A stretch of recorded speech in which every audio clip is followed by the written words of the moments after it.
आगे बढ़ते हैं। अलीगढ़ में बीती रात दो फरीक के दरमियान तसादुम में कई लोग जख्मी हो गए हैं। जख्मियों को इलाज के लिए जिला अस्पताल में दाखिल कराया गया है। मामू भांजा इलाके में मामूली कहासुनी के बाद दो तबके आमने सामने आ गए और जमकर पत्थरबाजी हुई। हालात को देखते हुए पूरे इलाके में पुलिस फोर्सेस तैनात की गई है। हालात कशीदा मगर काबू में है।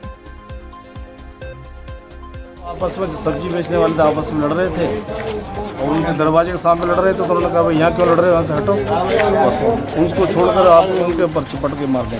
तो कुछ चोट वोट भी आई है? कितने लोग घायल हुए? 3 लोगों के चोट है। 3 नहीं 5 लोग हैं सर।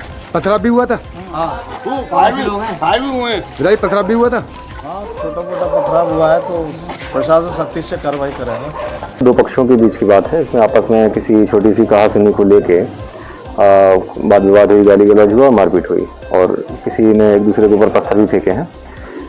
2-3 लोगों को चोटें भी आई हैं। उनको हम लोग ले जाके उनका चिट्ठी मजरूर भी बनवा के उनका मेडिकल करवाया गया है।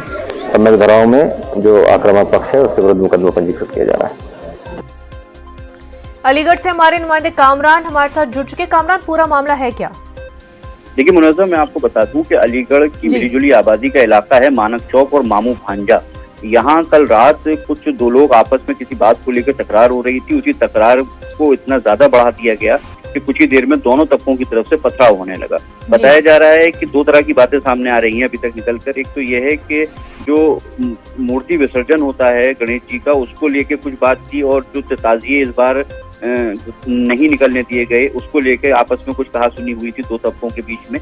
वहीं एक दूसरा पहलू ये भी आ रहा है कि कुछ लोग वहाँ शराब पी रहे थे और शराब पीने के दौरान ये इस तरह की बातें हो रही थी और इस तरह की बातों के बाद में कहासुनी बढ़ी और अचानक से पथराव शुरू हो गया। पथराव इतनी ज्यादा तादाद में किया गया, एकदम से वहाँ भगदड़ मच गई और भगदड़ में कई लोग जख्मी हुए हैं। मौके पर पुलिस फोर्स फौरन पहुंच गई थी और हालात को काबू में कर लिया गया था। कई लोग इसमें जो जख्मी हैं उनको जिला अस्पताल के अंदर दाखिल कराया गया है, मगर हालात इस वक्त कशीदा हैं मगर काबू में। जी मुनज़्ज़म जी, इस पूरे मामले पर गिरफ्तारियां भी हुई है? अभी जब तक हमारी बात हुई थी रात तक, तो जो यहाँ के सर्किल ऑफिसर हैं राघवेंद्र, उन्होंने हमें बताया था कि हम अभी एहतियाती तौर पे किसी तरह की कोई गिरफ्तारी नहीं की है, मगर आज सुबह से हो सकता है गिरफ्तारियों का अमल शुरू हो, क्योंकि जो लोग जख्मी हुए हैं उन्होंने उन लोगों के खिलाफ नामजद रिपोर्ट कराई है जो लोग इसमें शामिल थे और अब पुलिस उन लोगों के घरों पर रेकी करके उन लोगों की दबिश करके उनको गिरफ्तार करने की कोशिश करेगी। तो कहीं ना कहीं आज भी बड़ा इंपॉर्टेंट है, क्योंकि जिस तरह से उनके घरों पर दबिश होगी तो ये मिलजुली आबादी वाले इलाके के अंदर इस तरह की गिरफ्तारियां और फिर उसके ऊपर कार्रवाई यकीनन एक बहुत ज्यादा अलीगढ़ की जो फिजा है उसके लिए बहुत हो रहेगा, दुश्वार रहेगा। बिल्कुल कामरान, बेहद शुक्रिया आपका। आगे बढ़ते हैं। एनएसए के तहत जेल में बंद डॉक्टर कफील खान रात मथुरा जेल से रिहा हो गए हैं। इलाहाबाद हाईकोर्ट ने कल ही रिहाई का हुक्म दिया था। डॉक्टर कफील खान ने जेल से बाहर आकर तमाम खैर ख्वाहों का शुक्रिया अदा किया और कहा कि अदलिया ने जो फैसला दिया है वो तारीखी है। उन्होंने कहा कि कोरोना वबा से मुतासिर अफराद की मदद करना चाहता हूँ, इसलिए जल्द नौकरी पर बहाल किया जाए। डॉक्टर कफील खान पर 13 फरवरी सन 2020 को अलीगढ़ डीएम के जरिए एनएसए लगाया गया था। सबसे पहले तो मैं उन 138 करोड़ भारतवासियों का बहुत बहुत धन्यवाद कहूँगा जिन्होंने मेरे इस संघर्ष में मेरा साथ दिया है।